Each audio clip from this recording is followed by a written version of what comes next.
एकदा एक गाढव आणि वाघ यांच्यात भांडण झालं. गाढव म्हणाला, गवत निळं आहे.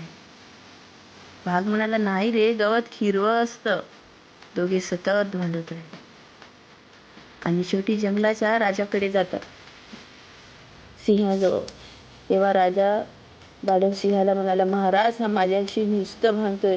मी म्हणतो गवत निळं आहे, हा मान्यच करत नाही. आता तुम्हीच सांगा बरं, कोण बरोबर आहे? सिंह म्हणाला, गाढव अगदी बरोबर आहे, गवत निळच असतं. हे ऐकून गाढव आनंदानं उड्या मारत गेलं. थोड्या वेळाने गाढव परत आला आणि म्हणाला, महाराज, मी तर जिंकलो, पण या वाघाने माझा वेळ घालवला, त्याला शिक्षा द्या. सिंह म्हणाला, हो, तू अगदी बरोबर आहेस. वाघ, पुढचे 3 दिवस तुला शांत राहायचे आहे, हीच तुझी शिक्षा. हे ऐकून गाढव खुश झालं की आनंदात ओरडत पळालं. त्याच्या गेल्यानंतर वाघ सिंहाला म्हणाला, महाराज, तुम्हाला माहिती आहे गवत हिरवंच असतं, मग तुम्ही त्या गाढवाचं म्हणणं कसं मान्य केलं?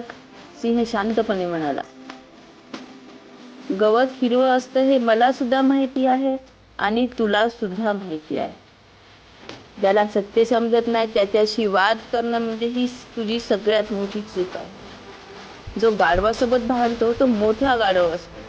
प्रश्न हा होता की तू गाढवासोबत भांडलास कस काय, आणि म्हणून तुला ही शिक्षा मिळाली आहे. जगात बरेच हत्ती लोक असतात, जर तू त्यांच्याशी वाद घालशील तर शेवटी तू त्या श्रेणीमध्ये मोजला जाशील. गाढवासोबत वाद करून काहीही मिळत नाही, पण शेवटी स्वतःची ओळख हरवतो.